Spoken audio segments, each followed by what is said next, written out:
Hello, my friends. I'm going to go ahead and start with the big coin, or round, I mean. I got this 1986 Liberty Silver A Mark, Liberty Bell, Life, Liberty, Happiness. And it was just about $2 over spot price to buy it. So that's also a plus because silver premium has been up quite a bit recently. Now, move on to another topic. I went by the bank and was able to get this many dollar coins, which I think is 14. And what I'm looking for is not presidential ones like this, or Susan B. Anthony's like these. One of them is a 1980 though. And this is what I'm looking for. But this is 2000 Denver. So that's not the one I want. I want the Philadelphia. Here's a 2001 Denver as well. There's two more. Another Denver. This is the one, the coin you want to look for. 2000 Philadelphia. And what you're looking for, I've been calling it a die crack, but it's actually a die gouge. And it's a raised spear that runs at about this angle. I've seen a few examples, videos, pictures of them. There's about 100 known. It's called the Wounded Eagle. And I've been trying to find one because if there's 100 of them, it's not a super rare error coin. And you might be able to find one more because there's 100 out there. Now, moving along, I got this. It's 1903, and it is the Orleans Mint, New Orleans. A few years before they would close the mint. Again with the staples.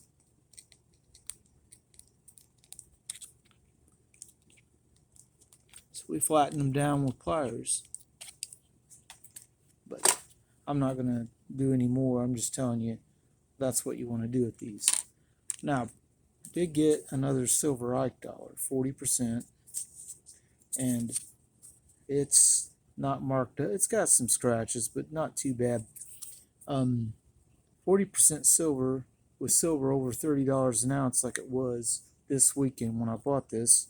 $8.50 is below melt because it's 9 something. I don't remember the exact total, but you can see there's a bit of a nick in the back right behind the ear.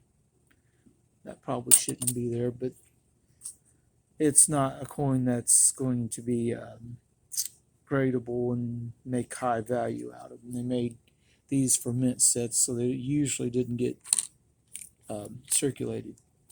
Now I did get this, $3 for what they call a fish scale in the community.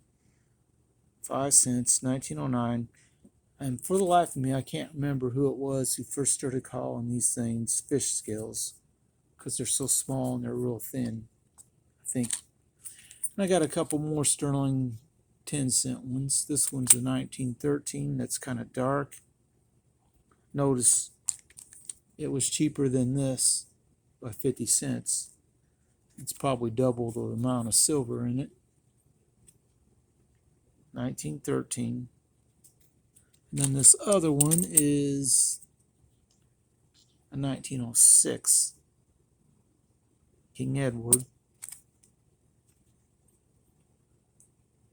1906. It's worn some, but not too bad. It was $3.50, so it was more than that one. But anyway, I don't have a lot more for this particular video, but I did want to talk about these. I went by the bank last weekend, and someone turned in a bunch of half dollars. And they even told them a couple of them were 64s. 1964 is 40% silver, and they are worth around 10 something at today's melt. did see another video, and they were talking about how to tell if these are special mint sets. And they'll have a little thing coming off the end of the floor. They're very rare, so you're not likely to find one. And there's nothing hanging off the end of that, like the guy said. It's the Coin Channel Tube, and that guy has a lot of subscribers, and he makes a lot of videos about rare era coins. But one thing he doesn't often tell you is how rare they are. He just says, well, one of these sold for 10,000 or whatever it was, or higher, depending on the coin. But he doesn't tell you how rare they are and how unlikely you will be ever to find one. Because, I mean, at least the Wounded Eagle, there's about 100 of them known, so there's a chance, although not very good, that one could be found. But I have a few other bags of some stuff, walkers mainly. All these are walkers, slicks. And I do have one other coin that I'm going to go ahead and show right at the end. This, there's no date on this because it's worn off, but I know it's a 1964, and the reason why I know that is because there's still part of the mint mark right there underneath the claw of the eagle. That's where the Denver mint mark is, and it's the only one of these that has the mint mark on the back, so it's a 64, 90%. This is going to be hard for anyone to get one of these that is more worn than this one is, because these don't generally circulate. Someone carried this in his pocket for a long time, and somehow it ended up at one of my coin dealers, and I bought it just because I've never seen one worn like that. Not that much. A little wear and tear, and that's about all they get. Most of them will look like the ones I showed you out of this bag. Very little wear and tear. But that's pretty much all I got for this particular video.